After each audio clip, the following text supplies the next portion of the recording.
Well, tonight, maybe. Yeah, but they know it. This one. All right, we have another proclamation honoring Douglas Lang on his retirement. Good work. The Borough of Red Bank has been privileged to employ Doug Lang for 41 years. And whereas Doug joined the Red Bank Public Works Department on June 18th, 1984, serving as the official water meter reader of the department. And whereas Doug has always done his job and dealt with people with the true meaning of compassion, fairness, and devotion, and always with a smile on his face. And whereas while returning home from work in 2012, Doug came across Muriel DeFazio, a resident of Red Bank who was in distress after falling and hitting her head.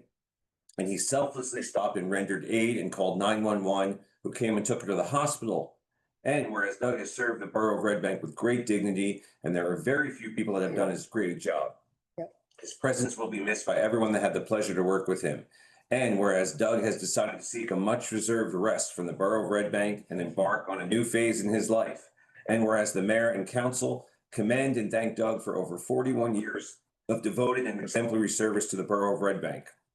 Now, therefore, I, William Portman, Mayor of the Borough of Red Bank, on behalf of the members of the governing body, declare Thursday, July 31st, 2025 as an official day of celebration and thanks to Douglas Lang, and wish to join all the employees, residents, and businesses associated in paying tribute to a person who should serve as a model for others, and wish him continued health and happiness in the years ahead. Hands up.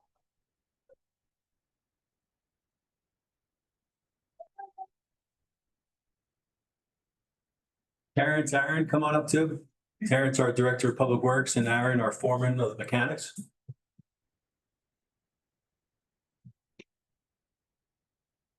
Thank you. Thank you. Slide down. Here, Doug, you hold that.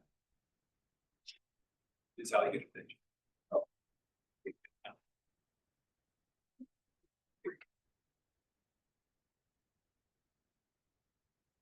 It's up, big teeth. All right, thank you.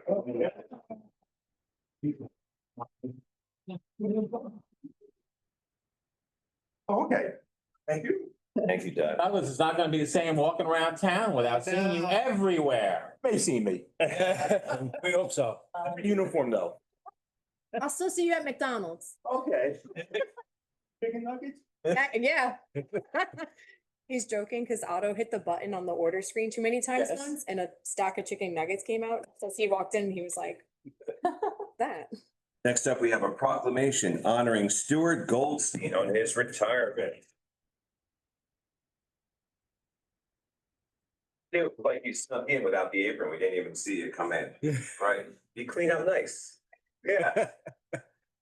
Whereas the Borough of Red Bank has been privileged to have Stu Goldstein as a business owner for 20 years. And whereas Stu bought Monmouth Meats, a local butcher shop that was established in 1955 and soon became the most popular butcher in Red Bank. Damn right. And whereas anyone walking into the shop is greeted by a friendly smile and a warm greeting. And whereas Stu worked in conjunction with many local restaurants, providing them with high quality meat to be enjoyed by their patrons. And whereas Stu was recognized by Monmouth Health and Life as the face of today's butcher shop. And whereas Stu has made the decision to embark on a much needed retirement to spend time with his family and just enjoy life. And whereas the mayor and council commend and thank Stu for 20 years of exemplary service to the residents and businesses of the borough of Red Bank. Now, therefore, I, William Portman, Mayor of the Borough of Red Bank, on behalf of the members of the governing body, declare Thursday, July 24th, 2025 as an official day of celebration and thanks to Stuart Goldstein, and a wish to join all the residents and business associates in paying tribute to a person who should serve as a model for others, and wish him continued health and happiness in the years ahead. And want to thank him for being so integral in providing that beautiful mural on the side of his building.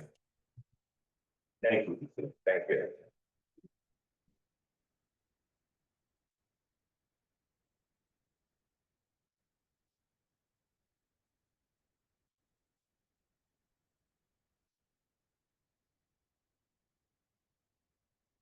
seeing you again. You're very welcome.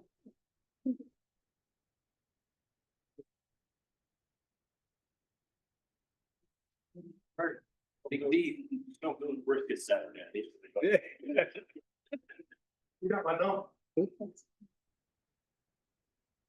Really, humble, really, thank you very much. Thank you. Thank you. I don't show a lot of emotion. I really appreciate it. Best of the best. Thank you. Thank you. Thanks, Stu. Pleasure. Thanks. It was. And you, Thanks, Greg. yeah. That's all. Come back and visit us.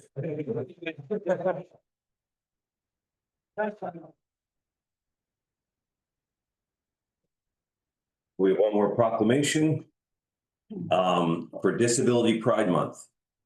Whereas disability is a natural and beautiful part of human diversity, and people with disabilities have historically been excluded, marginalized, and discriminated against in all aspects of society. And whereas Disability Pride Month is celebrated every July to commemorate the signing of Americans with Disabilities Act on July 26, 1990, a landmark civil rights law that prohibits discrimination against people with disabilities in all areas of public life. And whereas Disability Pride Month serves as an opportunity to honor the history, culture, and contributions of people with disabilities, to promote visibility, and to challenge the stigma and ableism that persist in our communities. And whereas the Borough of Red Bank recognizes the strength, resilience, and leadership of disabled people, and reaffirms its commitment to building an inclusive, accessible, and equitable community where everyone can fully participate and thrive. And whereas we stand in solidarity with the disability community and celebrate the valuable contributions, creativity, and diversity of people with disabilities. Now, therefore, Mayor and Council of the Borough of Red Bank, on behalf of our entire community, do hereby recognize and proclaim the month of July as Disability Pride Month and encourage all residents to join in recognizing the importance of this month, supporting disability rights, and advancing inclusion and accessibility for all. Be it further proclaimed that the Mayor and Council of the Borough of Red Bank urge all citizens to continue to work together to build a future rooted in unity, equity, and mutual respect. I think we have John Klein here, the principal and board behind the New Thrive Project, to accept this. You got something to add? Yeah. Oh, yeah, hold on. We got to bring him to a mic that works. Here, come over to the booth here, John. I'll say a few words, so Yes. happy to do so. Just hit the button on the thing so it goes red. Thank you, John. Right. You're ready. I want to thank you very much, Mayor Portman and council, for asking us to come and speak about Disability Pride Month. Nearly one in six people has some form of disability. And it's a very important thing for us to overcome both as residents and a community. Robin, my wife Robin, Karen Fluharty and myself plan to do what we can to improve the lives of the neurodiverse people in our community. The mission of our Parents with a Plan, which is a not-for-profit, is to foster sustainable living environments for neurodiverse population. The next step in our journey is building a neuro-inclusive apartment building right here in Red Bank on Shrewsbury Avenue at Dr. Parker Boulevard called Thrive Red Bank. Designed to be accessible and supportive for the residents, will begin to reduce the stigma, which you mentioned before, this population faces in trying to live their lives. So within 2 years, we'll be opening 32 apartments for independent living at the corner, which I mentioned on Shrewsbury Avenue. Residents will be able to be independent and become an active part of our community. They'll have access to jobs, volunteering, education, and a myriad of activities and amenities that Red Bank so well offers. One of the reasons of the many that we chose Red Bank. And obviously this proclamation leads you to the conclusion as well that it's a great community for those with disabilities. The residents and their families will be empowered to become advocates for their community. We are breaking ground this coming week, July 30th on Wednesday, and we're very excited to do so. And we'll be opening certainly within 2 years, hopefully early 2027.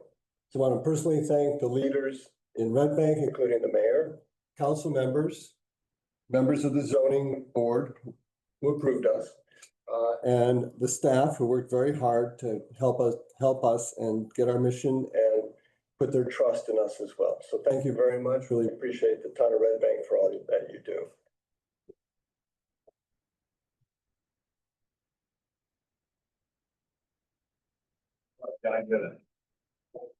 You're accepting from. You what? Thank you.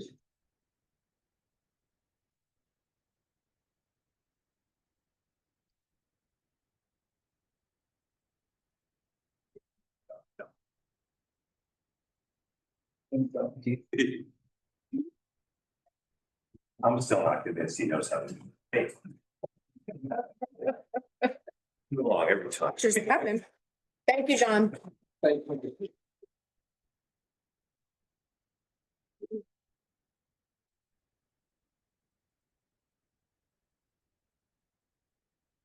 All right, we have an announcement that I'm sure many of you are here for, and that's the removal of library trustee Suzanne Viscomi. A lot of the appointments for the volunteer boards and committees in town are done by council. Some of them are just done at the pleasure of the mayor. This is one of those positions. It's not a paid position, it's a volunteer position. And I had appointed Ms. Viscomi to the library board a few years ago. I don't remember the exact timing. It came to our attention at some point that there was a potential problem. The library did its own independent investigation. And based on the results of that investigation, we thought it'd be necessary to have our own hearing. So our labor attorney, Jonathan Cohen, acted as the hearing officer. And Jonathan, I'd like you to come up and give everyone your findings. And a little background information, a little more background information, please. Thank you, Mayor. And council, thank you for having me. So as the mayor had stated, I became involved only after the library had concluded its own hearing, actually investigation. And we did at first receive only about 2 pages worth of what essentially people had told the investigator. So actually just today, we did finally get from the attorney who had done the investigation a more fulsome fact finding, but it still doesn't have the conclusions, the legal conclusions, factual conclusions, has some conclusions, but that's apparently another document that's just for the attorney-client privilege of the library itself. But we were not given the right to disseminate that document further. So I do have it. I'm not going to share it with the mayor and the members of the governing body at this time, but I am going to perhaps refer to it a few times. It doesn't change the nature of what I did, which was to have a bit of a hearing, an informal hearing, essentially where I had the opportunity to meet with Ms. Viscomi personally. I also met with an individual who came as sort of a character witness for her, and I had a Zoom interview with one of the witnesses who was quoted in the report, Itzel Hernandez. I did not have the opportunity to speak with everybody who the investigator spoke with, but based on what is in the investigative report, I have more than a sufficient basis to be able to draw conclusions from the facts that were found by the investigator, as well as from meeting with Ms. Viscomi, assessing her credibility and the credibility of others. So to give a bit of an additional background, basically the allegation around December of 2023 or January of 2024, that piece of it, it's not entirely clear exactly what the day was, but the library, the Mount Basie Theater had an event with the library for a storytelling event where basically individuals from the community were invited to take advantage of that and basically learn how to craft a story and provide that and work with artists really from the Basie or associated with the Basie. So based on what I found in the investigation in my own hearing, 2 of the people that were involved were Ms. Suzanne Viscomi, who is the library trustee that you referred to earlier, Mayor, and as well as Julie Castillo, who many of the people here know. I know she's been honored before as a community activist, and she's well known for the story that she's gone through and has been brave enough to tell about her father having been deported. And I think probably everybody in the Red Bank community who comes to these meetings is familiar with that story, Mayor. Based on my investigation, that doesn't seem to be a secret at all.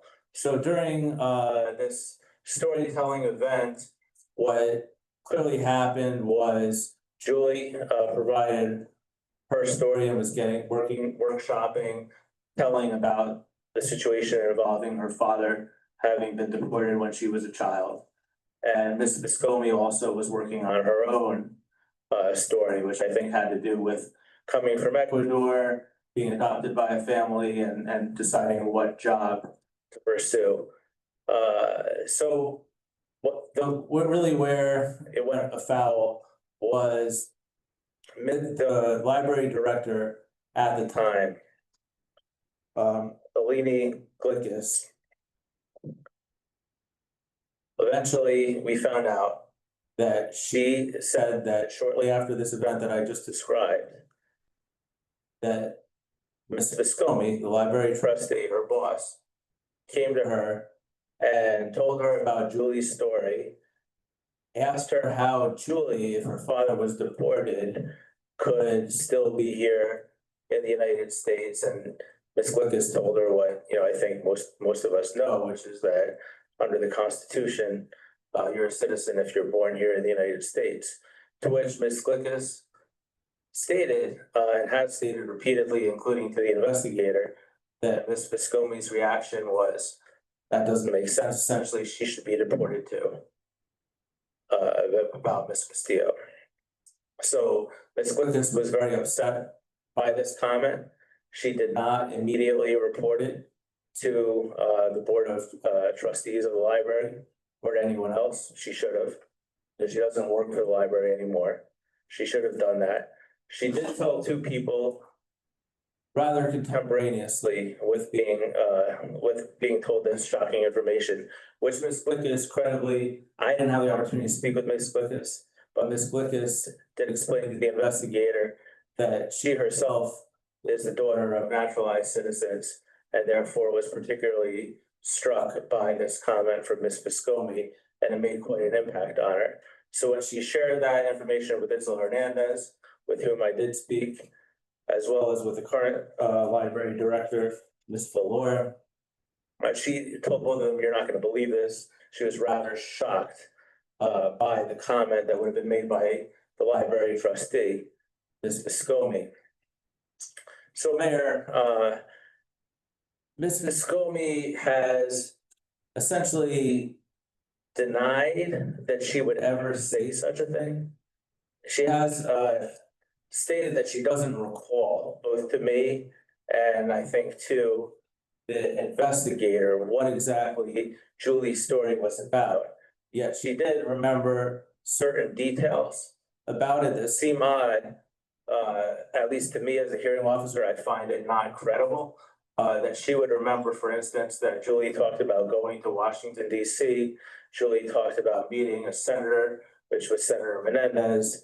And Julie talked about being a member of the Dreamers Club. Yet somehow Ms. Viscomi didn't remember what the entire story was clearly about, which was predicated on Julie's traumatic experience of having her father deported, which is really, what her story has been about. And everybody knows that. So when Ms. Viscomi told that to the investigator, after the investigator also heard from Alini Glickis and from Itzel Hernandez that that's not at all what had happened. And that, in fact, Julie was very upset because she learned about this herself rather close in time and nearly, stopped telling the story about her father. So after I did have the opportunity to meet with Ms. Viscomi, I came to similar conclusions from what this investigator did. The investigator I found out today that it's much more likely than not that Ms. Viscomi made the comments about deportation. I agree with that based on the facts that have been presented to me and the witnesses with whom I've examined. And based on that information, Mayor, insofar as, like you said, the library trustee is a volunteer appointment, is somebody that you put on, who's supposed to reflect your values and the Borough Council's values in the community.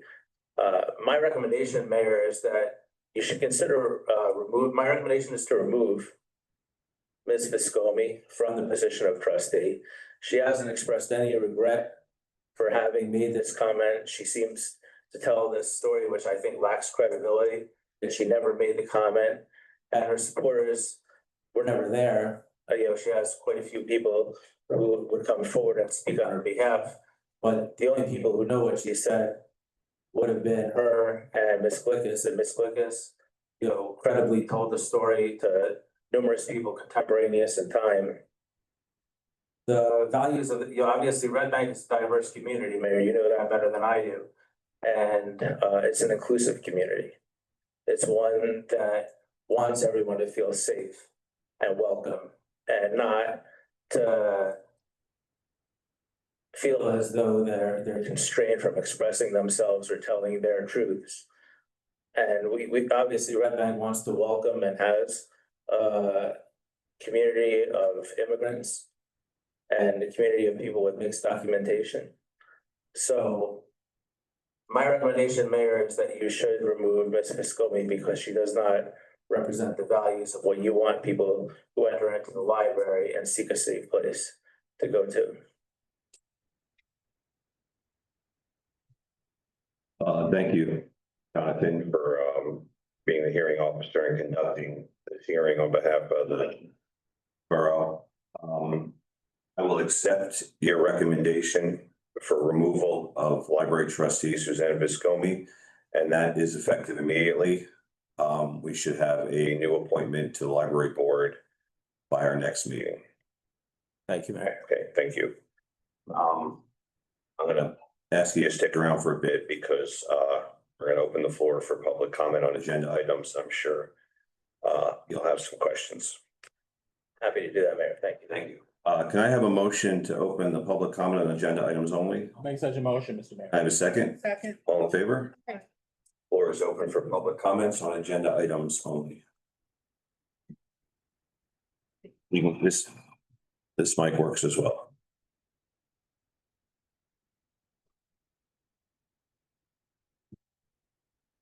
Can hit the button or?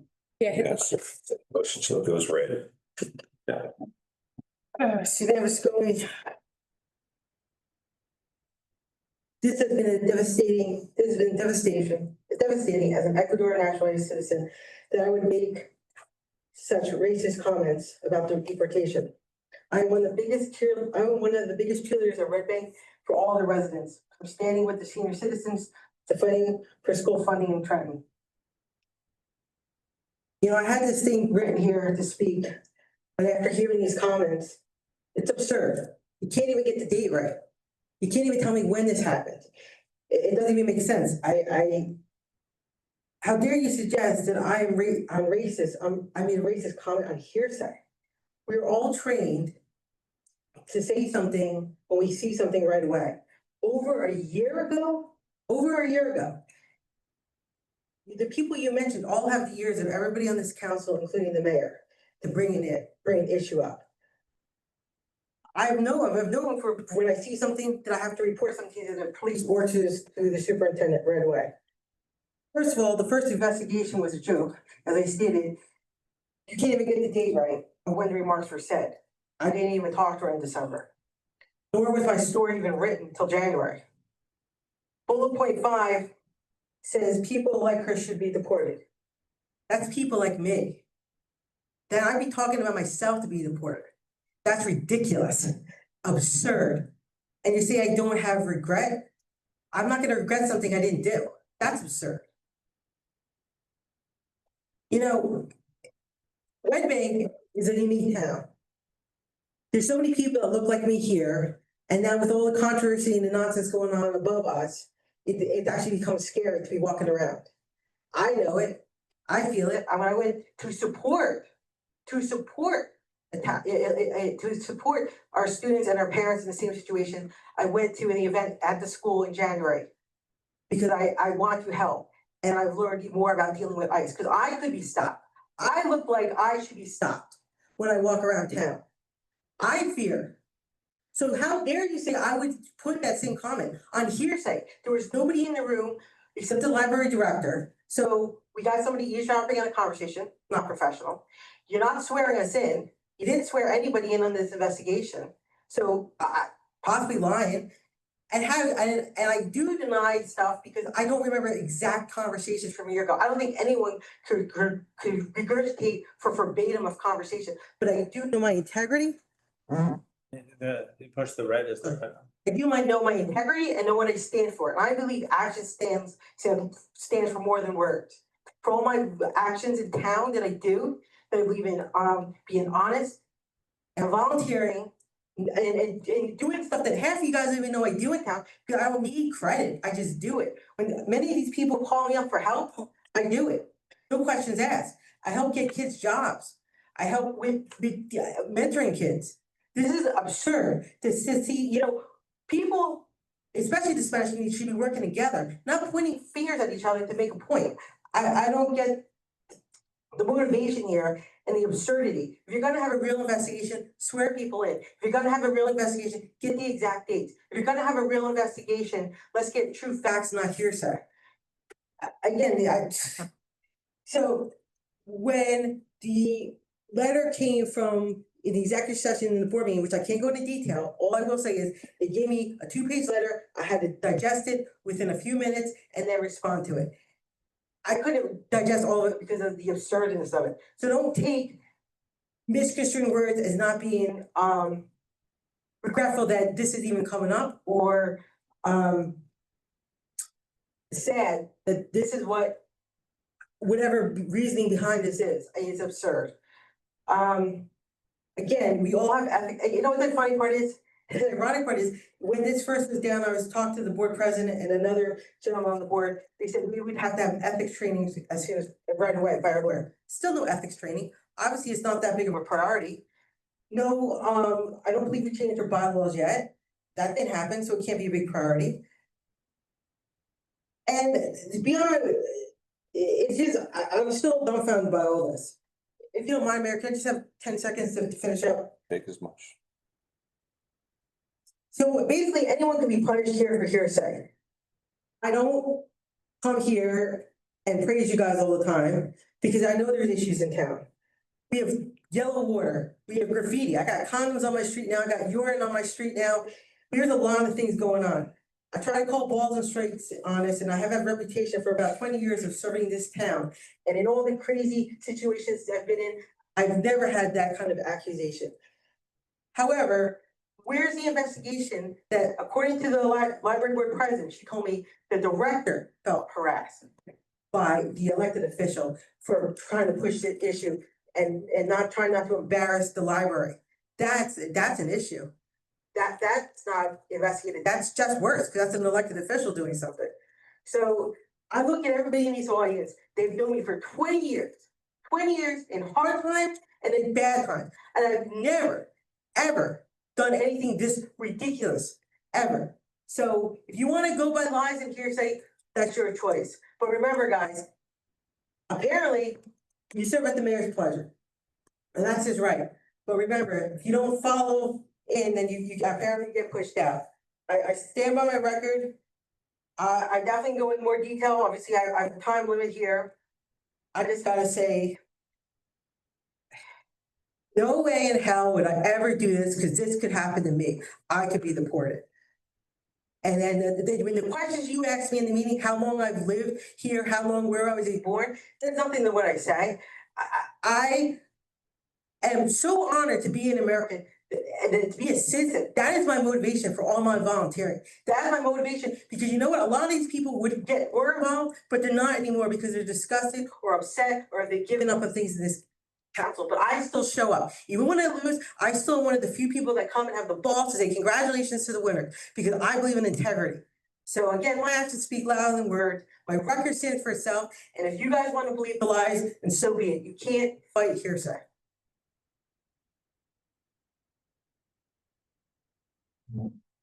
There's two people online. We have online? Yeah, go ahead. We can go to online, Chip. Gilday? Hi, can you hear me? Yes. Wonderful. Sorry, to not be there in person. I work full time. I have two kids and my schedule is very erratic, but Name and address. I apologize, but I'm Can you really just state your name and address, please? sorry. Katie Gilday is my name. My address is 85 Pinckney Road in Red Bank, New Jersey, obviously. Okay. So I have children in the public school system, and just by Googling Sue's name, I see she sits on the Board of Ed. And I understand this may be hearsay, it may not, I have no idea, but if she isn't fit to serve on the Board of Trustees in a volunteer capacity, I'm just wondering how this affects her being allowed to sit on the Board of Ed. And it's not a side gig. I know she's making decisions that affect our kids, schools, and community. I quite frankly don't care if it was said in a meeting or online or behind closed doors, but if you talk like that, you're not fit to serve the public community. So I'm just not sure, and wanted to make that statement. And I think a lot of other parents are going to have this question as well. Okay. Is that it? Are you done? I am done. All right, thank you. Anyone else have a public comment? Yes.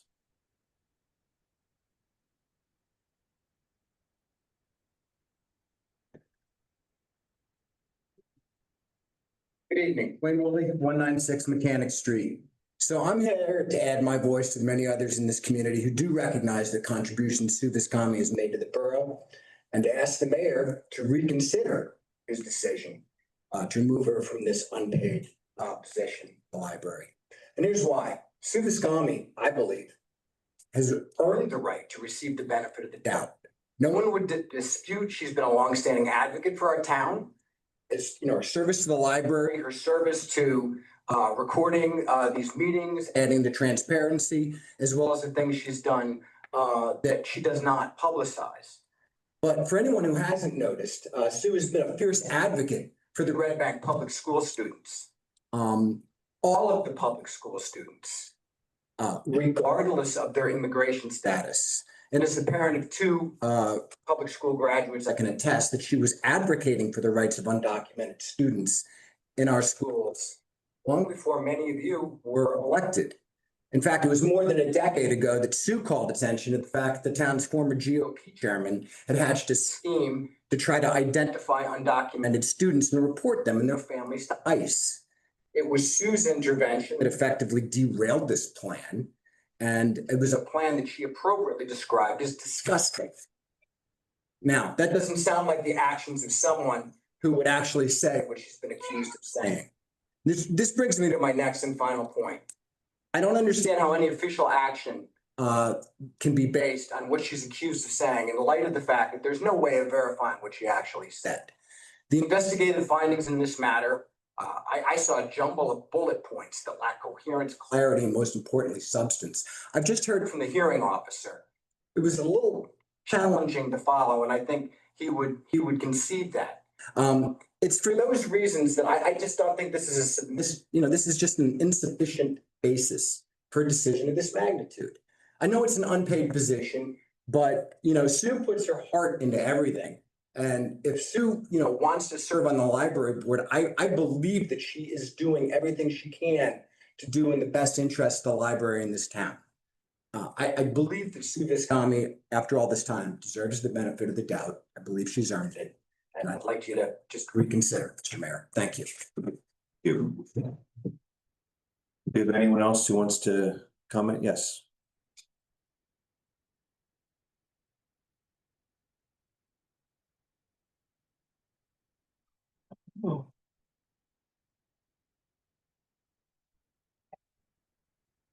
Good evening. I'm Jennifer Harold Garcia, 30 German Place.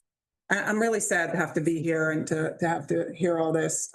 Susan, I have been, we work on the Board of Ed together. I'm not here in incapacity on the Board of Ed. I'm here on my own behalf. Sue's been a member of an elected official on the Board of Ed for over 15 years. We've had 6 together. And over that time, we've been able to transform our school system to community schools. And what that really means, if for those that don't know, and we've not only transformed the schools into community schools during that time period, but during the time period, if you think about it, over the last 6 years, how tumultuous it has been. We've still been able to do that. That's because we have, worked together to find partners in the community and have programs that support our entire community. So I just really want people to understand that the magnitude of that and what has been accomplished. We make those decisions and we prioritize our community. That's what a community school is. Community school is for the community. It's for the children and their parents and beyond.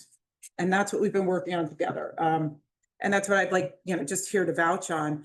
The other thing I just want to mention quickly is that she shows up, right? She lends her own time, her personal resources, her own money. She never, she does things behind the scenes. She donates to every cause, every issue, everything that comes into our community without anybody knowing. And she does that on purpose, that she clearly does not publicize any of this. And most recently, as she mentioned, we had a workshop recently on how to deal with ICE and other, documentation and this and that. Throughout the years, we've had other DACA related issues and application drives at our schools. She supported every single one of these things. In fact, she just supported this one just recently. I believe it was in January. So that's my statement. I really wish you would consider as well, Mayor Portman. I mean, this is very serious allegations and something that really needs to be reconsidered.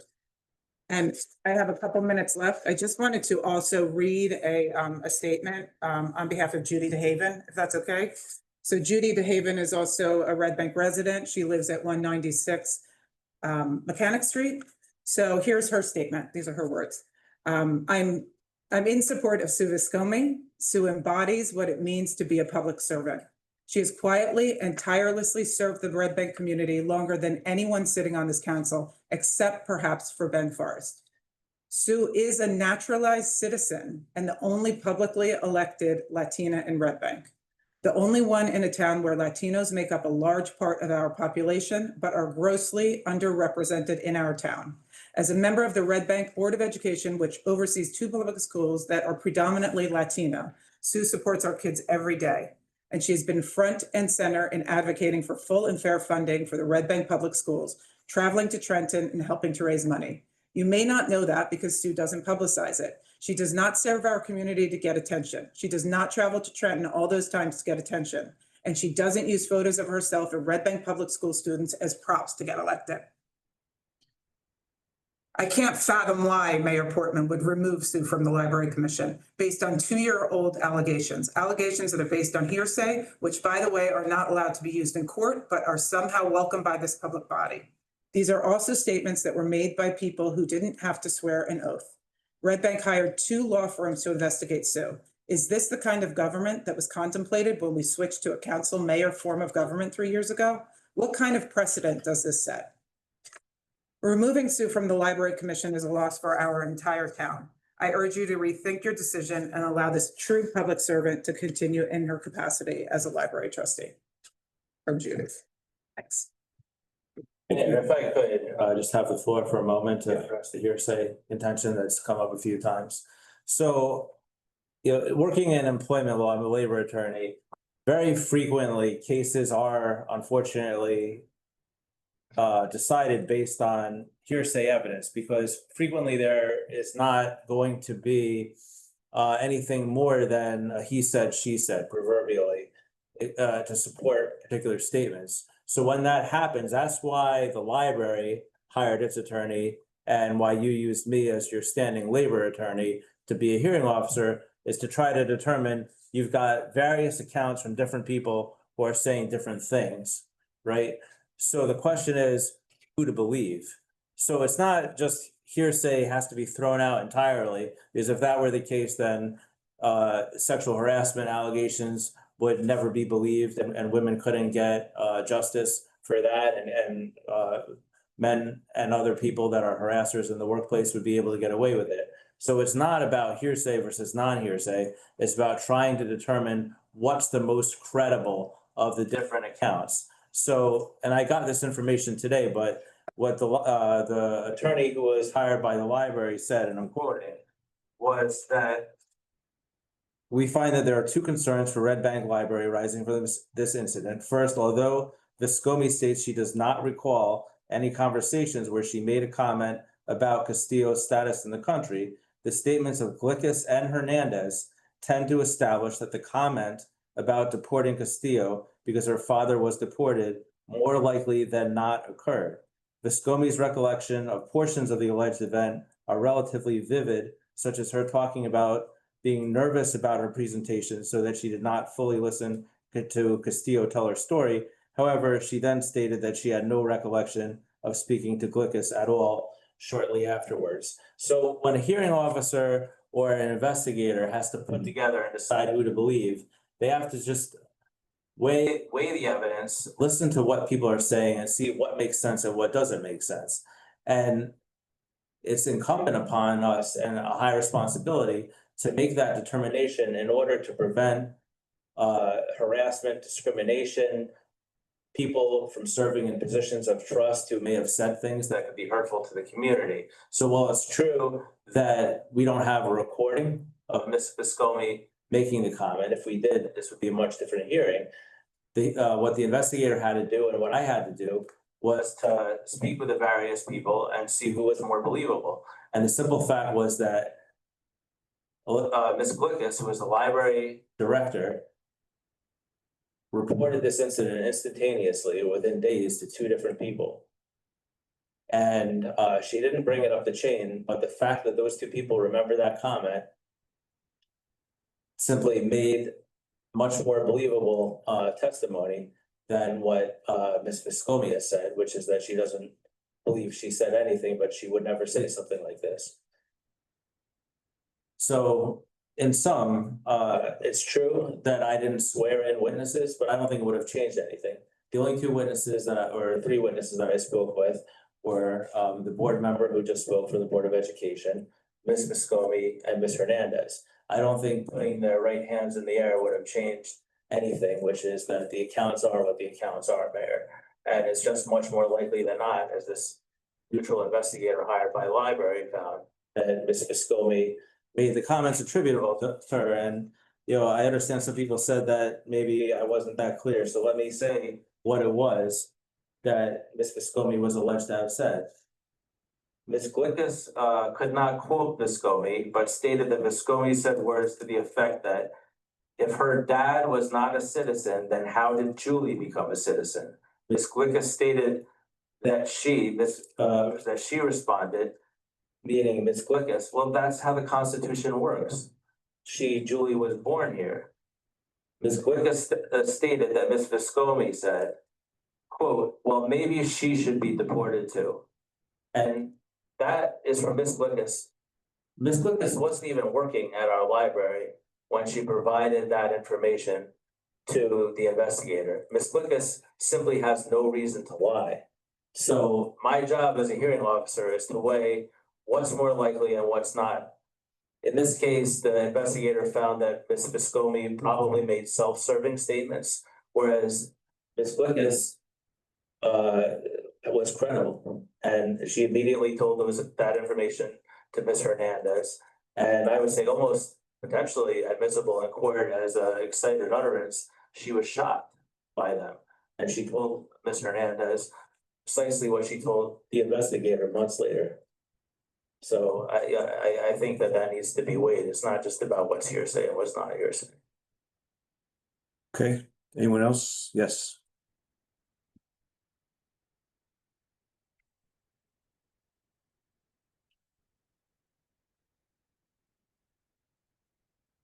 Hi, I'm Gay Steinberg, Locust Avenue.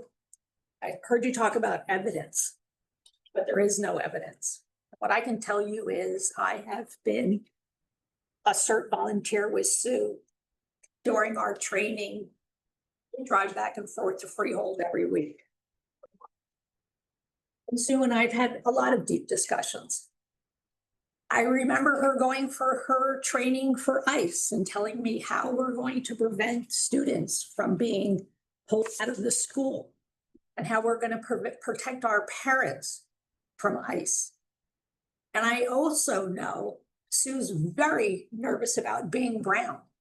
and has asked many of us, would we be there for her should ICE come and pick her off the street? Sue has defended Red Bank. If you ever say anything about Red Bank, Sue is right there. Red Bank is the best. She has served and served and served. And this is shameful. It's shameful you didn't put them on oath. It's shameful you didn't speak to the woman who said this is what she said. Shameful.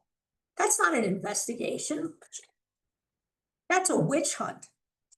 And this council really needs to think about what they're doing. You've had 2 anti-Trump protests in this town. Taxpayers have paid for the police because you wanted them. But you're doing exactly what you're accusing Donald Trump of. You're going after an individual because it doesn't align with your politics. Sue Viscomi, I met because she was campaigning and she showed up to my door. And she talked about Red Bank and the good we can do for Red Bank. She talks about the school as if all of these children are hers. Every one of them. Did you listen to her speech at the school graduation? It was fantastic. It was about the future of our children and how these children have a way to move forward and they can live the American dream. So I don't believe one word of what you're telling me that you didn't even speak to the person directly. You spoke to somebody that said they heard it. Because I talked to Sue when we drive to Freehold, and I have never heard her talk anything other than wonderful things about the students, wonderful things about the town. She even named her dogs after US presidents. That's how proud she is to be an American. But she is nervous. She's nervous to hear the President of the United States talk about denaturalizing citizens. She's nervous about our students. She's nervous about our parents. She's nervous about the people who live in town and what's going to happen. And I think it's shameful that you did not talk to the person directly and you didn't put people under oath and that you did not spend the time to do a proper investigation. I've done investigations before. And what I'm hearing is the first investigation said it was 18 months old, hearsay. That wasn't good enough to just drop it. You brought a second person in for a hearing that turned out to be another investigation to blindside her. And the way that this whole thing has been done is like a kangaroo court. If she was an employee, this would not be done in a council meeting like this in the open to slander this woman. Sue Viscomi is one of the brightest people I've ever met. You don't think that she knows that if you're American born, you're an American citizen? You really don't think that? Talk to her, have a conversation with her. She's extremely smart, she's extremely dedicated, and she well knows because she had to become a naturalized citizen and she knew if she was born here that that wouldn't have had to happen. So I don't believe that statement for one bit. And I think it's terrible the way you guys have managed this. This is not what Red Bank should be. We have a toxic federal level and we have a toxic local level. And anytime one party is in power, the toxicity just accelerates. I don't care what party it is. And I'm absolutely disgusted that this is how you would treat one of our Red Bank citizens. Thank you. Anyone else have a public comment on agenda items? Anyone online, Jim? Yeah. Yeah. Hi, folks. My name is Cesar Hernandez. I am also a Red Bank resident, 27 Drummond Avenue. And I am here to actually be grateful that people did the right thing in this instance. I actually believe the training that folks are referring to about ICE is the one that I put together during the daytime. I work on immigrant rights organizing, and that's actually the reason why the comment when the director came and said it to me was so shocking, because I also, like somebody mentioned earlier, expect people that care for our kids to really care about them and speak of them highly, both in public and behind closed doors. And so what I'll say is, it's very dangerous for us to say that things were hearsay when, as it was mentioned twice, there is more than hearsay, and the people that were there were willing to come forward. I am a library employee, and I deeply worry about how welcoming we are everywhere. And so one of the things that I do is create inclusive programming in any of the places that I work at. And it was deeply disturbing to me to know that there are people who make a comment about a young person who is very active in our community. And I think and I hope we can all reflect on the fact that the story really is about a young person in our community who was insulted, and then many adults in places of leadership failed them. The story is about a person who decided to step up and share one of the most vulnerable parts of their life, of their existence, of their identity, and had that experience of empowerment be taken away because of ignorant comments. And what I'll say is, just to close us out, I am a very proud resident of this town. I spend a lot of my time finding ways in which we can uplift young people, especially on the West Side, and especially immigrants, hence why I've dedicated my life's work to it. And so I am just grateful that something could be righted. And as far as time, justice never has a clock. And I think that I'm just grateful for the folks that um, that like Julie work every day to ensure that every family in this town is safe. And I just appreciate the fact that people in this town deeply care, and that we want our values to be reflected everywhere.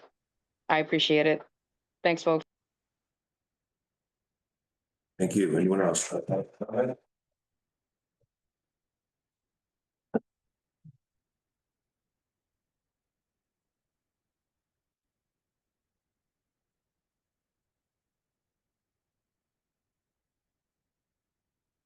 It's pretty. Hi, everyone. My name is Julie Francisco. I live on 234 Dr. James Parker Boulevard. And as many of you have heard, those comments were made about me. So I just want to start with saying, just because you may look like me doesn't mean you represent me in any way, shape, or form. And I just want to say, if you're here to defend her, ask yourself why you use your voice to excuse harm instead of calling for accountability, because that's what you do. You hold public figures accountable. This isn't about opinions or political motives. It's about responsibility for the impact of our words and actions and those who are supposed to serve us. That's it.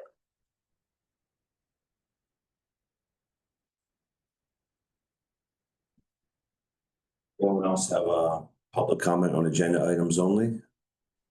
Anyone online, Jim? Hey, can you hear me? Yes. Hey, Drew Logan, 26 Allen Place. Couple thoughts here after absorbing, all of the testimony that I've heard over the last, hour or so. It seems like the comments more than likely were said, and if so, I believe Ms. Viscomi has no business serving in any capacity for the borough. I would also echo the calls to examine her eligibility on the Board of Education if these comments are, more than likely to have been said. I think this kind of xenophobia, and it, for the record, does not matter what you look like. There are plenty of immigrants in this country that are disgustingly xenophobic and want to pull the ladder up behind them. So I think hiding behind that with these ignorant comments is frankly disgusting. And if this is the defense of these comments, yeah, I feel like the Board of Ed placement should be absolutely scrutinized. Knowing now as a resident of this town how mixed documentation the schools are, this frankly scares me, not even having children in the school system at the moment. That somebody serving in any capacity in the town would make comments of this manner to any other resident of town. And expect them to serve in a moral capacity on either the Board of Ed or library. That's insane to me. So I hope we scrutinize this. I hope we look into it some more. And if they are more than likely to have been said, then I hope the action is taken. Thank you. Anyone else online, Jim? Anyone else have any comments On any agenda items. on any agenda items? Make a motion that we close this portion of the meeting. All right, can I have a second to close the public comment? All in favor? Aye. Um, Mayor, permission to use the restroom quick? yeah, Thank- we can certainly talk about this during just, yeah. Okay, thank you. Okay, can I have a motion to approve the minutes from 7/10/2025? Make such a motion, Mr. Mayor. Have a second? Second. All in favor? Aye. Mayor, you wanna, people were here for proclamations and stuff, you wanna let? Yeah, certainly. If you were here for a proclamation and you don't want to sit through the rest of the meeting, I'll give you a minute to head out. I'm looking at you, Stu. You need me, Mayor, do you need me any No, yeah, thank you. Thank you, Jonathan. Turn off the mic. So Mayor, we're taking a 1 minute break. Yeah, we'll take a minute, a break for a minute or two.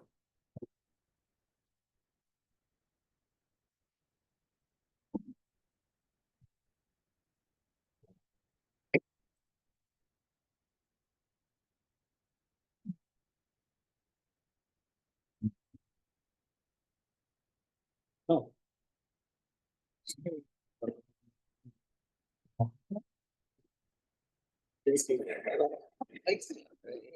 Needed that sugar and he needs it.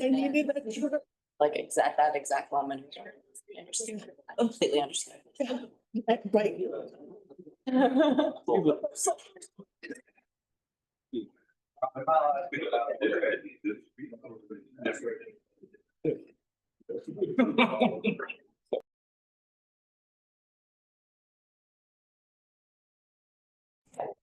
Good. Yes. Planning board meetings. All right, next up is a final reading and public hearing for ordinance 2025-16 entitled an ordinance amending chapter 490, planning and development regulations to revise the borough's land use regulations applicable to billboards within the borough of Red Bank. This ordinance was introduced on June 26th. Can I have a motion to open the public hearing on this ordinance only? So moved. I have a second. Second. All in favor? Aye. Right, anyone have any questions or comments on ordinance 2025-16? Anyone online, Jim? No, sir. Can I have a motion to close the public hearing on this ordinance? So moved. Have a second? Second. All in favor? Aye. Can I have a motion to adopt ordinance 2025-16? So moved. Have a second? Second. Roll call, please. Councilmember Bonatakis, Yes. Councilmember Facey Blackwood, Yes. Councilmember Forrest, Yes. Councilmember Janone, Yes. Deputy Mayor Trigiano, Yes. Mayor Portman. Yes. Thank you. Next up is a final reading and public hearing for ordinance 2025-18 entitled an ordinance authorizing the leasing of certain capital equipment by the Borough of Red Bank, New Jersey from the Monmouth County Improvement Authority and the execution of a lease and agreement relating thereto. This ordinance was introduced on July 10th. Can I have a motion to open the public hearing on this ordinance only? Sure, I'll make such a motion. I have a second. Second. All in favor? Aye. Aye. Anyone have any questions or comments on ordinance 2025-18? Anyone online, Jim? No, sir. Can I have a motion to close the public hearing on ordinance 2025-18? I'll second it. I'll second it. All in favor? Aye. Can I have a motion to adopt ordinance 2025-18? So moved. Have a second? I'll second that. Roll call, please. Councilmember Bonatakis, Yes. Councilmember Facey Blackwood, Yes. Councilmember Forrest, Yes. Councilmember Janone, Yes. Deputy Mayor Trigiano, Yes. Mayor Portman. Yes. Next up, a final reading and public hearing for ordinance 2025-19 entitled an ordinance of the Borough of Red Bank, County of Monmouth, State of New Jersey, authorizing execution of an amendment to a financial agreement dated February 9th, 1999 between the Borough and Locust Landing Urban Renewal Associates LP pursuant to NJSA 40A 20-1 at SEQ for an affordable housing development at 105 Locust Avenue and designated as Block 71, Lot 1.01 in the borough. I'll make such a motion, Mr. Mayor. Can I have a second to open the public comment? Second. All in favor? Aye. Okay, this ordinance was introduced on July 10th, 2025. Anyone have any questions or comments for ordinance 2025-19? No? Do I have a motion to close the public hearing for 2025-19? So moved. Have a second? I'll second it. All in favor? Aye. Can I have a motion to adopt ordinance 2025-19? So moved. Have a second? Second. Roll call, please. Councilmember Bonatakis, Yes. Councilmember Facie Blackwood, Yes. Councilmember Forrest, Yes. Councilmember Janot, Yes. Deputy Mayor Trigiano, Yes. Mayor Portman. Yes.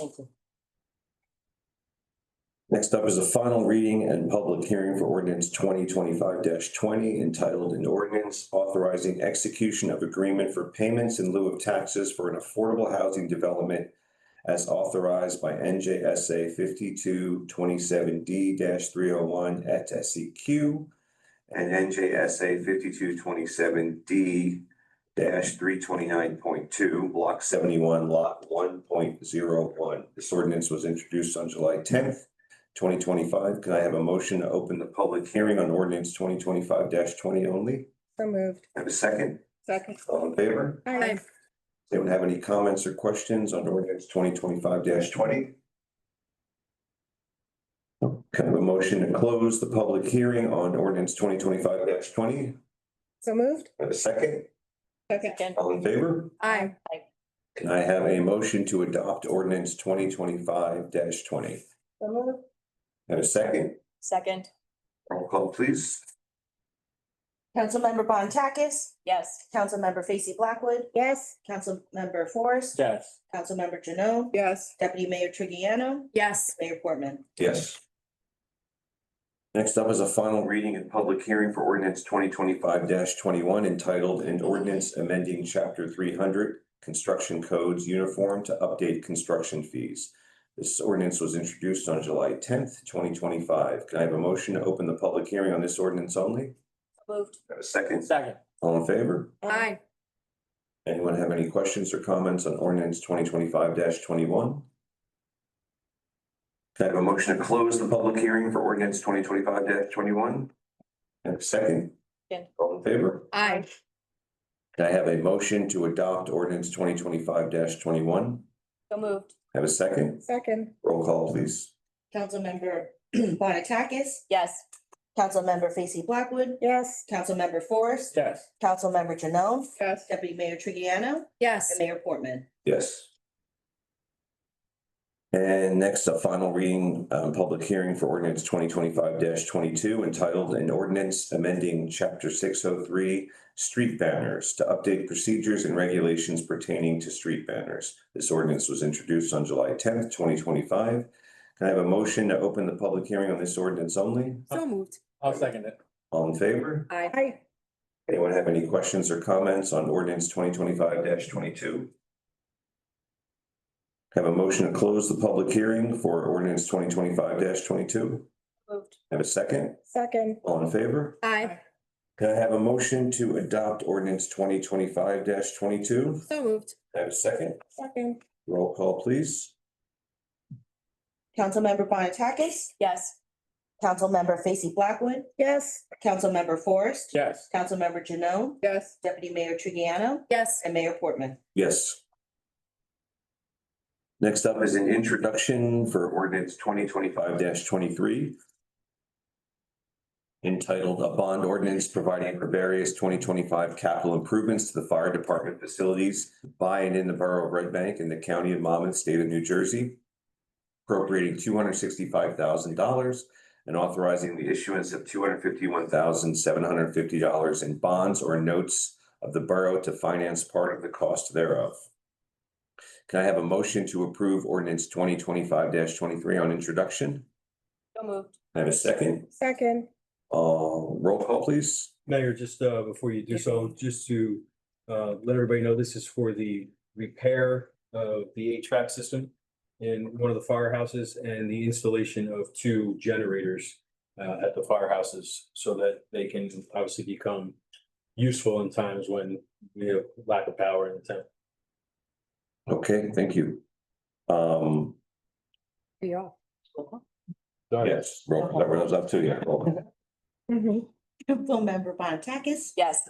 Councilmember Basic Blackwood? Yes. Councilmember Forrest? Yes. Councilmember Janot? Yes. Deputy Mayor Trigiano? Yes. And Mayor Portman? Yes. Next up is for introduction, ordinance 2025-24 entitled A Bond Ordinance Providing for Phase 1 of the Construction of a New Department of Utility Facility in and for the Borough of Red Bank in the County of Monmouth, State of New Jersey, appropriating $4,875,000 therefore, and authorizing the issuance of $4,640,000 in bonds or notes of the borough to finance part of the cost thereof. This is obviously the long promised and finally happening rebuild of the DPU. So,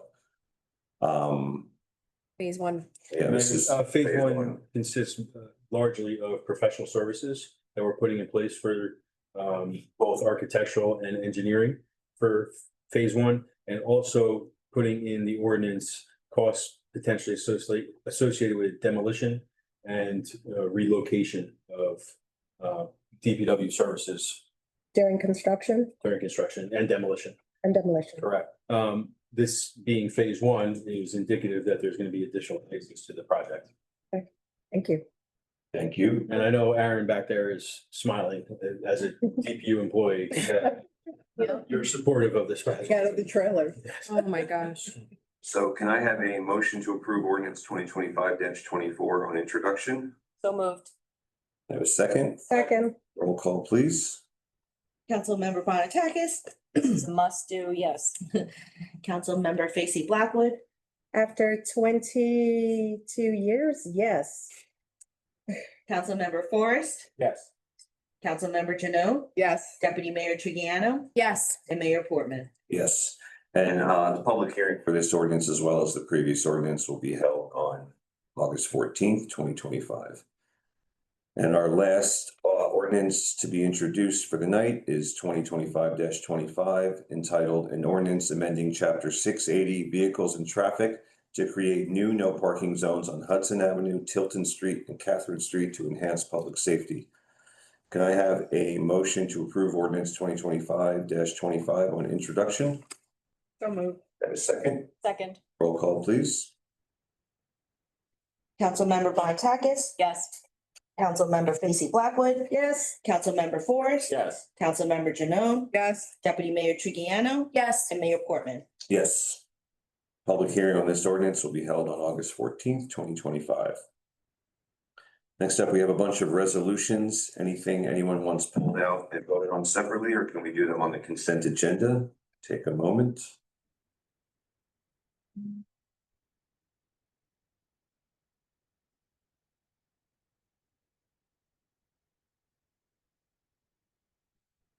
Yeah, Mitch might want to do that. You were. 5-1. Mayor, 25-159. Mr. Bauman's here Locust Landing. for Locust Landing Okay. as the borough's attorney, so you may want that pulled and discussed with Mr. Bauman. Yeah, do we want to discuss it right now before we vote on it? Yeah? We might as well bring you up, right? Thank you for being here. My pleasure.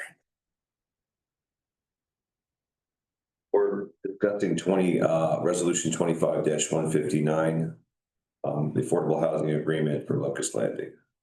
Thank you, Mayor. Thank you, Council. Just hit that button, Joe. Thank you, Mayor. Thank you, Council. So today I'm here to talk to you about the Locust Landing project. As you know, that project is under significant financial distress, has the need for substantial improvements to the facility. At the same time, we were going through our fourth round of affordable housing and trying to meet our obligations. And fortunately for us, their needs and this opportunity sort of intersected. What I mean by that is their financial agreement will expire in about 3 years and then no longer will have to maintain affordable housing at that site. We have a need to provide affordable housing going forward in the fourth round.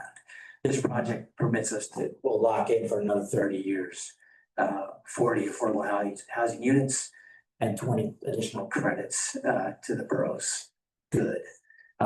The agreement, which is a companion to the two ordinances you already considered, is the document by which they agree to build, to make the improvements and continue the affordable housing for 30 years, apply for the tax credits, get their site plan approvals and move forward with the project. In exchange, we agreed to the payment of low taxes that we considered by ordinance. And we agreed to forgive a loan that they have with us, and otherwise work with them to get the project completed. If we had to go out and actually build these affordable housing units, it would be astronomically more expensive, impossible for us to do, frankly. And we don't have that many other opportunities to provide this. So this is really a unique circumstance. We didn't have credit for these before because it was an RCA. We will now get credit for these. And for again, another 30 years, this project will provide affordable housing for the residents of Red Bank that would otherwise end in 3 years. Just to be clear, right, for everyone, these credits used to be going to Middletown, right? When the original agreement happened, we weren't getting credit for this affordable housing. Right. So, I mean, this is a huge win and opportunity to continue affordable housing again for 3 more decades at a minimum. So we strongly recommend. The other thing that I will sort of point out is they did provide us with their financial performance. It's very tight, this project. At the end of the day, the net cash flow is not that different than the actual taxes they'll pay, $25,000. Affordable housing projects are very, obviously the income, the revenues are lower, but the construction costs and the improvements are the same. So they really do need the pilot plus the loan forgiveness in order to make this a viable project going forward. I have a question. Yes. I was just looking for a little clarification in section and other borough responsibilities. It says that that there's a application for site plan review. So does that mean it just goes to the zoning officer and the construction department without having to the zoning board? So we did analyze this through the building department here, and I think it was determined that we do not need to, that we could just get this, the improvements are not such that we need to go for a full site plan application. It can be accomplished through the zoning. And I have another question in section D, same area, they talk about the borough shall eliminate unnecessary cost generating features, blah, blah, blah. But impacting development, the project shall not be subject to standards that are determined to be unnecessary or determined not to be essential to protect the public welfare. What would be some examples that are standards that are determined to be unnecessary? So what happens in some municipalities is roadblocks are put up to prevent affordable housing projects from actually going forward. You might impose a fee or an assessment that's unreasonable. Or you may require a stoplight or some other traffic improvement that really is to go to the project. But in the end, is often designed to just prevent the project from succeeding. Okay. So the HMFA and the courts have dictated that we can't unnecessarily burden the project when in most cases that's designed to stop it, not really to provide for the improvement. Great, thank you. Thank you so much. I appreciate that. So any questions? I wanted to comment on the resolution. I have a question. I was just going to comment that very proud that I think we're going to get affirmative vote for this. My neighbors have been there many times, many of those units. So when I hear you talking about it, you know, kind of lawyerese, I'm thinking about the hallways and the people who live there, and you know, people struggling who live there.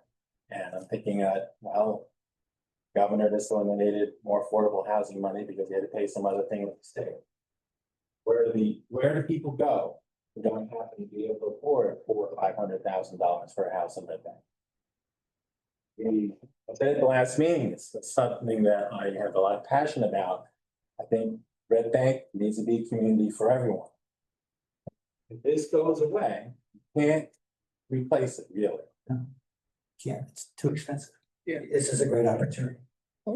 And, and it is despicable to me how many towns work so hard to prevent housing. Damn right. Right. And I'm very proud of Red Bank that we do what we need to do. We do it for real. And we're also talking about, I don't know how many families live there? I think it's 40 units. That's 40 families, children who go to the schools. There's a nice park there. It's a place you can easily walk in public transportation. We have healthcare, we have a Parker Center nearby and other services. And, life's not always fair. Things happen to all of us. That's right.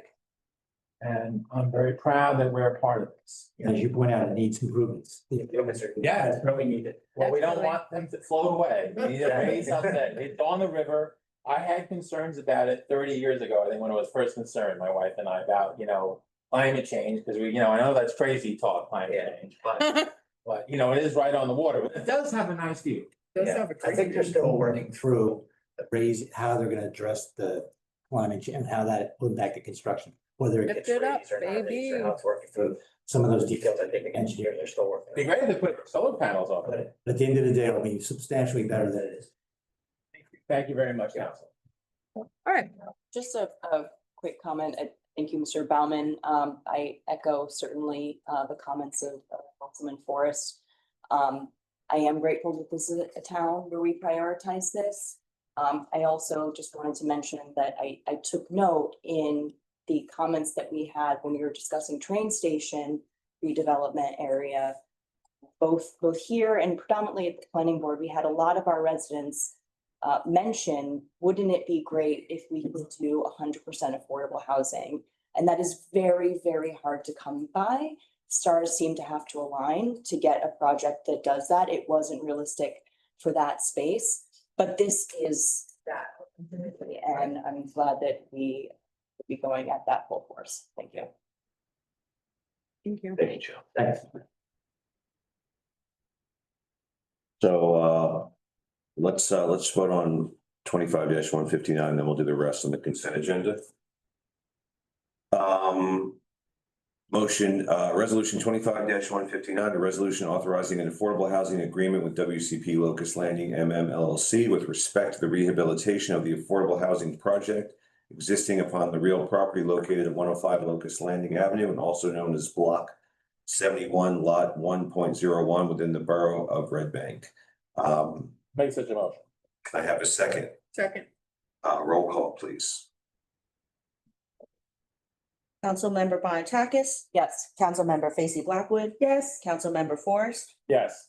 Councilmember Janone? Yes. Deputy Mayor Trigiano? Yes. And Mayor Portman? Yes. I have a motion to approve resolutions 25-146 through 25-160, excluding 25-159 on the consent agenda. So moved. I have a second. Second. Roll call, please. Councilmember Bonakis? Yes. Councilmember Facy Blackwood? Yes. Councilmember Forrest? Yes. Councilmember Janone? Yes. Deputy Mayor Trigiano? Yes. And Mayor Portman? Yes. Next up, we have two events that we will approve. First one, this was the special events committee meeting was held on July 14th. The dates were approved. They're just awaiting on our approval. First is a Let's Beat Breast Cancer Rally at Riverside Gardens Park on Saturday, September 20th, 2025. Rain date is Sunday, September 21st. I think it's going to be from about 10 to 12.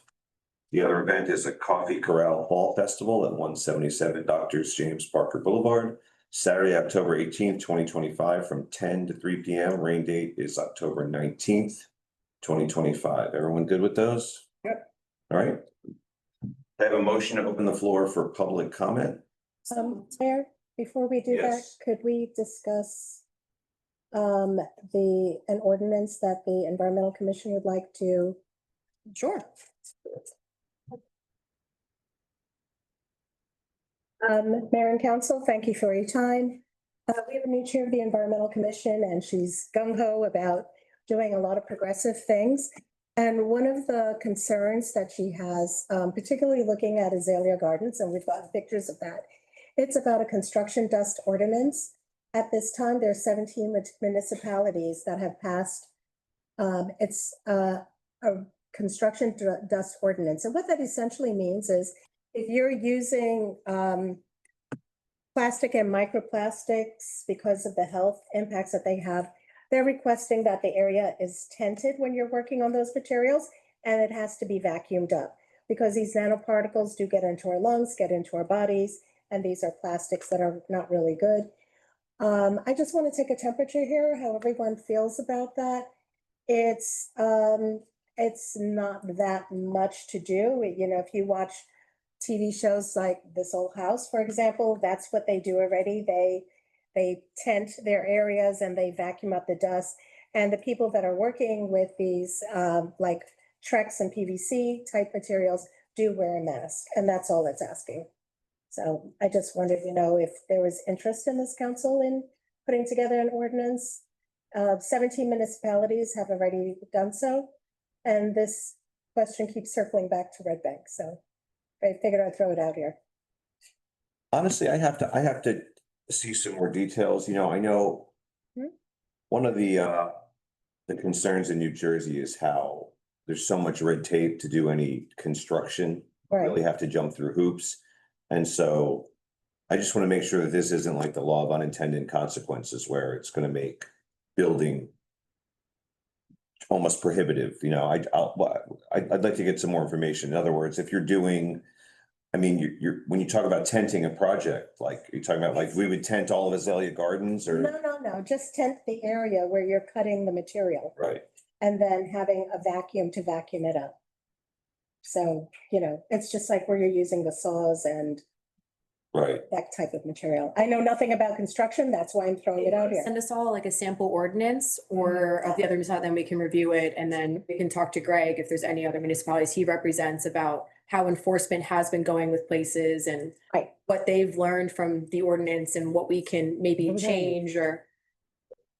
They've been talking about this in Bradley Beach. Good. Because Bradley Beach people live close together and there's a lot of AZEC and Trek used at the beach because of the salt water. So they've been talking about this in Bradley Beach as well. I actually have some samples that I got from them. Okay. Send it all along. I will send you what I have as well, Greg. Another thing that the Environmental Commission is bringing up, and this came out of Clean Ocean Action, is to consider a ban on glyphosates, which is the material or the chemicals that are in Roundup. I have some hesitation about that because personally, I think, how do you enforce what people are putting on their lawns? And our town already does not use pesticides. So I think that we're okay with it, but I figured I'd just mention it all to you. Yeah. In one setting, so we know that I've discussed it and just wanted your take on it. You're okay with that? I'm open to anything that is good for the environment, that is enforceable and we are able to execute at the municipal level. So I just think if we see a sample ordinance and then take it from there. Right, and Clean Ocean Action does have one. I can get that across to you. It is hard to enforce telling a homeowner to not use Roundup though. So I would be curious to have more conversations about that. I mean, I think we do so much to build a culture here. Yeah, of people wanting to do the right thing and wanting to, you know, like I don't use any pesticides on my property. You don't use any on your property. You know, it's but yeah, I understand. They're such different conversations, like one like on residents and the other one's on. Exactly. I'm open to anything that is possible to benefit everybody's health and safety and the environment. Right, and given that it is a commercially sold product everywhere, I don't know. I don't understand, yeah. That's more like I'm open to it. Yeah, okay. Yeah. But definitely the other one. The construction dust, I can send you what I have. Yeah. Okay, thank you. Thank you. Is that it? That's it. Okay. Can I have a motion to open the floor for public comment? Make such a motion, Mr. I have Mayor. a second. Second. All in favor? Aye. Aye. This is a public comment for anything that might be on your mind. Does not have to be. Anyone online, Jim? Skittles. Here's Skittles down Come on up. Skittles. You can go, yeah, either one. No, you gotta go in one of the booths for it. Hey. Boris fixed it like magic. Good evening, Laura Kaufman, 28 Riverside Avenue.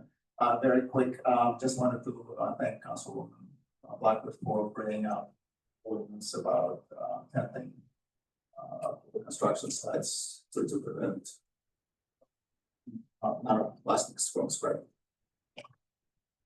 Thank you. Anyone else have any comments?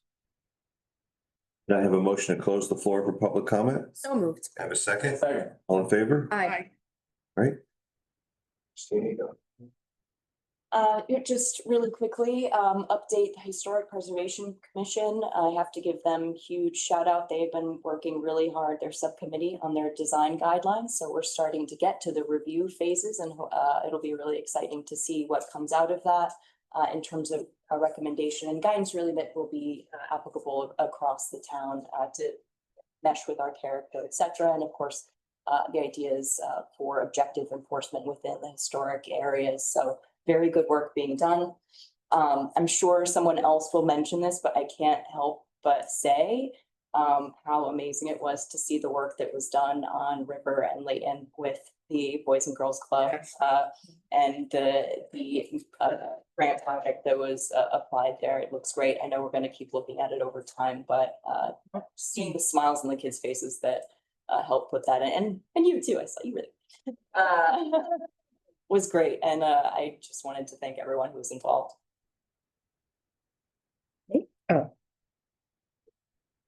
From the EC perspective, they will be having a table at National Night Out, and they have a giveaway, which is pretty unique. They're making, they are giving away shampoo bars, conditioner bars that they managed to get a hold of. So to introduce people to live a more plastic-free life. So that's going to be there. We already talked about the 2 ordinances that they're considering. Shade Tree, my friends over here, they have started piloting the Shade Tree Canopy Program, which is a program for those streets that do not have a good street canopy, where the planting strip is too narrow in order to plant a tree that will grow safely. And and the way that works is that they would give the resident a tree, help them find a place where it would be appropriate to plant, and strongly recommend that they plant a tree there. They've identified a street and they've identified a resident who is willing to take one of the trees. So I'm pretty excited to see how that goes. How do we sign up for that, by the way? You have to talk to Shade Tree, right? I'm looking at Boris. How do you sign up? That guy, that guy in Remedios. You just send an email to Shade Tree Committee that you're interested. But I think right now they're doing it by street. So they identified a street that does not have good planting strips. And this street, am I allowed to mention the street? It's a pilot. We haven't actually, I don't think we've actually even mentioned. The whole street? Okay. Okay. Right, but it is a street on the west side. That much I do know that they've targeted.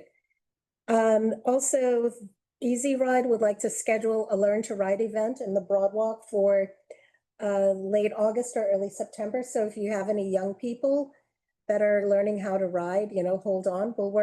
I'll send the information to Jim, Parks and Rec and River Center so they can make that event happen. We've done it for a number of years and they love doing it in the Broadwalk because it has a natural slope. However, I don't know how that works with the new wheels rule that they have there right now, so we'll see how that goes.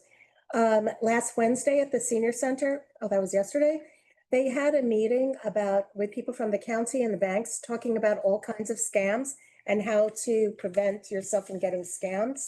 And they gave out some really interesting information, such as tech support scams, IRS scams, and a lot of helpful information. It was very involved, and the attendees were very interested. And one thing that I found interesting is that there's check theft and check washing scams. So I think this applies to all of us.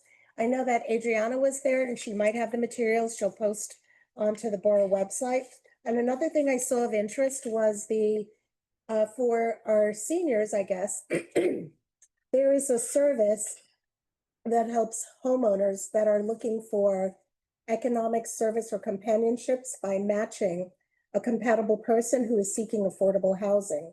And, you know, we think about how people are getting older and limited income, and it's harder for them to afford someplace, excuse me. So this program vets the homeowner, vets the potential candidate, see if they're a good match, and kind of manage the relationship. And it's run through the county, I believe, and they handed out some flyers like this.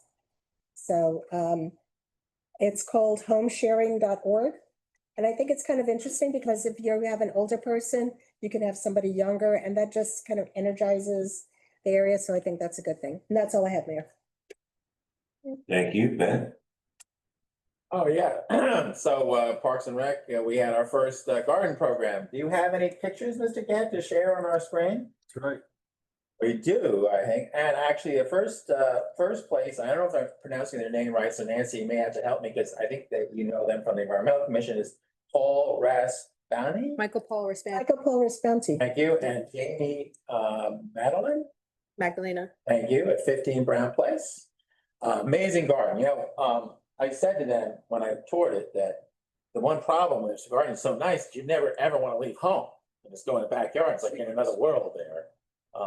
Kind of amazing. And then we have my wife was runner-up, Amy Goldsmith at 16 Locust Avenue. And I can't take any credit for it. It's completely her project. I'm not a gardener. And honorable mention to Carrie Fraser, 190 River Road. And so did we get a picture? Oh, we did get a picture up. And I thought the borough, it was the first event, and I thought the whole team did a very nice job. We met over at Eastside Gardens Park under that little thing, and it was probably 30 people participated. I think we're gonna do it next year. Of course, you know, everybody has an opinion how to do it, but should we do it in the morning or stick with the late afternoon? You know how it is. Anyway, this Saturday, we also have a rowing class. So if you're interested in that, information is on our website. We're organized with Navasink River Rowing. You need to go to the Y and get a swimming thing if you have a teenager or kid to say that they can swim, because it's, you know, obviously you row out in the Navasink. So you need to know how to swim. Let's see, we have an end of summer sports camp. So sign up for that, and soccer season is already getting ready. So recreation soccer is going. I did want to comment another thing in the neighborhood. I know the traffic calming thing on Layton and River. And what's that called? Was it not traffic? Tactical urbanism. Tactical urbanism. I do like it. It's an area that I've spent a lot of time in the last year because there's been a lot of feedback from the community, including in our office hours about that. And, you know, I would say some people kind of shocked by it because it works, you know, it forces you to slow down. It's totally slowed down traffic. And I want to thank the manager and the police department and there's a committee that works on this as well. Boys and Girls Club. Complete streets. Right, and the art, and you know, it definitely is working. Getting some grief that it's a little harder to turn and stuff like that, but I think the whole idea is to make a little bit more effort and to slow people down.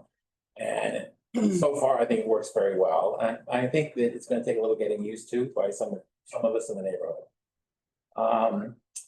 And I believe that's it, Mr. Mayor. Thank you, Laura. Hi. So, yes, I was there Friday when the kids were painting, and I have to just echo what my colleague said. It really was great to see and really came out really very, very nice. Thanks to Jim and the DPU. They had people out there, the police were there, everybody was there. Boys and girls were thrilled to do it too, and it came out really nice. Also that night, I happened to be at Broadwalk, and you know, we have those new riding your bike things, and a bunch of kids came down the street riding, about 10 boys at once, and Kate happened to be there with it, so they seem to appear everywhere. And suddenly they were all at the side of the street, listening because of this pizza thing that the cops are doing. Oh, So I I didn't think it's tell a, them that part at it's first. a great thing. They were down there talking. Next thing you know, the boys were all at the side, walking their bikes. And so Friday was a great day, not only the It was. painting in the morning and then to be at Broadwalk at night to see the kids so excited about getting a slice of pizza. So I think that's a positive way of showing people that, Amen. you know, rules are rules, but you can get something good out of it too. So I was really excited about that. The Mayor's Wellness Committee, they're actually the one who ran that Wednesday event. So we meet every Wednesday, myself, Susie Dyer, Brenda, I'll probably mess up her last name. Yes, Brenda Cadalis, and we, along with Audrey, we meet every Wednesday as the leadership of the Mayor Wellness Committee, and that scam talk came out of that. Susie Dyer was able to get people from the Bank of America to come out to talk. It worked out perfect because it's right up there bingo, which we all know they're very involved in bingo. We had the Parker Clinic there doing blood pressures, which everybody was excited about. We also had the Monmouth County Office of Aging, which had all that information that Nancy just discussed. So that was really a really good turnout. And we also had the Monmouth County Agricultural was there. They were giving out vouchers to go be able to farm markets and get vegetables also. So all those services, did I forget something? $40. $40. So yeah, so there were a lot of interest and a lot of people were very excited about, and I learned a lot about scamming being there. It was really a very good program. Also this week, we had a lot of stuff happening this week, besides my regular committee stuff, but we had a really great talk Wednesday night on the conversation around the intersections between immigration and mental health. That was put on by Brenda Cadalis, who is a licensed social work, and it was such a great discussion. We had about 20 people there, and it really was great to hear people from our community and outside our community. A lot of people came from Long Branch and talked about the intersection between immigration and mental health, which I thought was really very well received. It was really a great project. Getting back to the library, we did have a library meeting this week. There's lots of stuff happening at the library as usual. They're having a volunteer reception on Monday, August 18th from 6 to 8. They're working on putting a new digital sign up front. They've had so many people come through this time, as they always do, 4,000 patrons, and they different library cards given out, lots of activities. I know that Billy's son had played behind the library the other night. That was discussed at the meeting. Wasn't able to get to that because we were at that mental health thing. Yeah, we were at the AFFC. But I heard it was really very nice. What else we have going on? We have they're going to be working at Red Bank Pride, the library staff. They have what's this stuff on here? I'm sorry. Yeah, they're always doing a million things, but they have a lot of let's look at their calendar. They have Stream of Colors, Fireworks in a Jar on Wednesday, August 6th, Perler Beads, Saturday, August 2nd, Sound and Color, Saturday, August 2nd. They also have stuff going in the Eisner Lab, Make Code Arcade, and Phone for teens. So they have stuff going on in the lab also. Animal welfare this Saturday will be out in front of Fins and Feathers collecting dog and cat food or taking donations for lunch breaks. So that'll be starting at 10 o'clock this Saturday in front of Fins and Feathers. And I think that's it for me. Thank you. Thank you, Laura. Kate? Tonight will be the last night for holidays in July on Broadwalk. Tomorrow's gonna be too hot for Santa. So he's going back to the North Pole. So I've been out there for a lot of the nights of holidays in July, and I just have to say it for the first year of an event, it's been a very great success. To be out on the Broadwalk on a Tuesday and see full tables. On Monday, there were people at tables. I mean, it really it generated a lot of interest, and for such a great cause, for Holiday Express and all the great work that they do. So it was wonderful. People just loved the joy of it and kind of the silliness of having Christmas decorations out. People were taking pictures of the Grinch. I mean, it was fun. It was fantastic. Yeah. So, I mean, definitely a success for the first year. There's also kids story time in partnership with the library every Monday morning at 11 a.m. in the Broadwalk. They've been getting about 20 to 30 children attending those, which is also an extremely high number. Kids karate every Tuesday at 10 a.m. Also has been getting great attendance, also free of charge to participate. The 71st annual sidewalk sale will be August. As somebody who works retail in this town, you're still reading that. Good, Christina, you too. I'm always like, oh, the sidewalk sale. Not working it anymore. 71st sidewalk sale will be August 8th, 9th, and 10th with free parking. Follow River Center on social media for new events daily. August 2nd, Cornhole on Broadwalk to raise money for Alex's Lemonade Stand. And I'm sure many people have noticed there's several new businesses in town that are getting closer to opening soon. And in the next month, we'll be happy to announce several new grand openings throughout the district. And then just in the area of Broad Street, there's a jeweler that's got the paper down, looks like he's ready to go, King Baby, and also the online mattress showroom is looking like it's pretty ready to be open. So lots of vacancies are now starting to bloom. Hopefully, the more the better. Let's see, tactical urbanism project was awesome. Thank you, Nancy, for all of your work on that, to get the micro grant and to get it on. Jim, it was a Sorry, I couldn't be there. Doesn't matter, just because you weren't there for the installation didn't mean you didn't have so much to do with it, as always.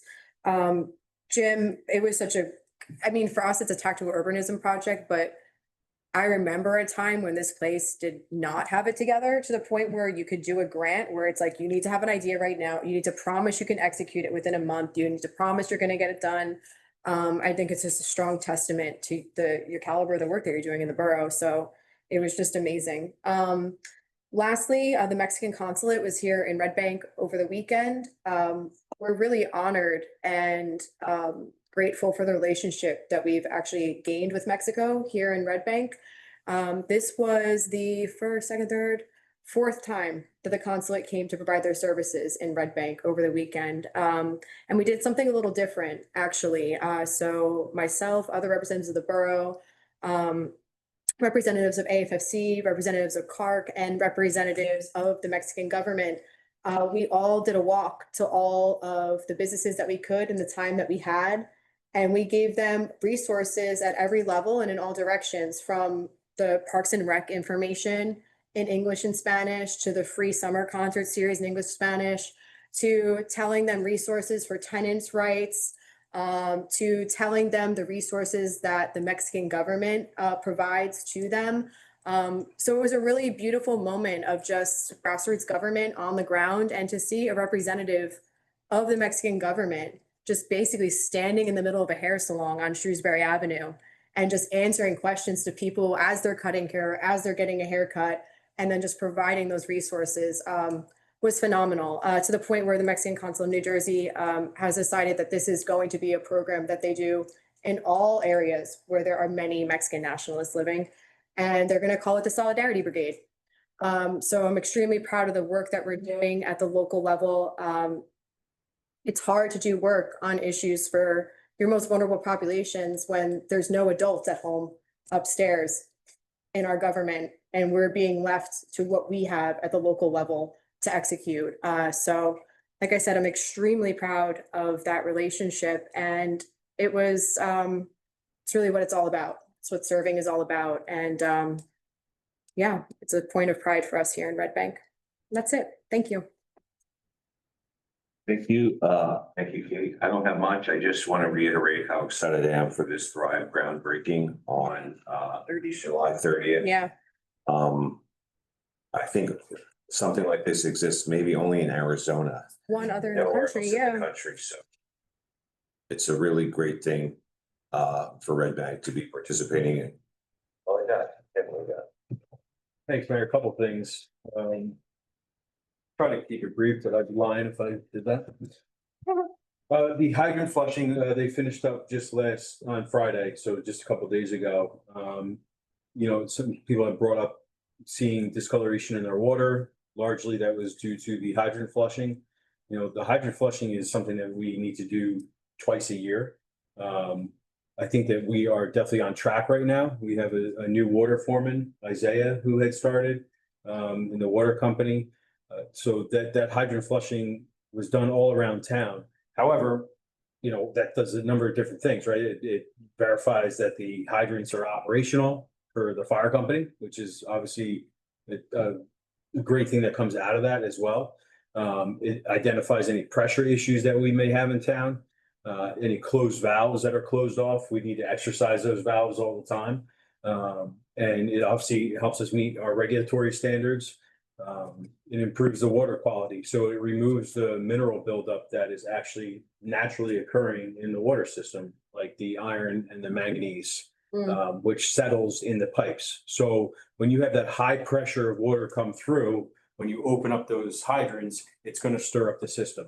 So you will have seen, discoloration. We encourage everybody to run their water for a little while. This isn't any town USA that this happens.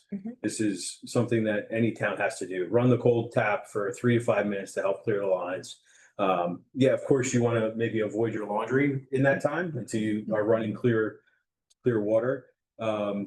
It's not a sign of unsafe water by any means. It's not harmful to your health. It's common and it's a temporary issue.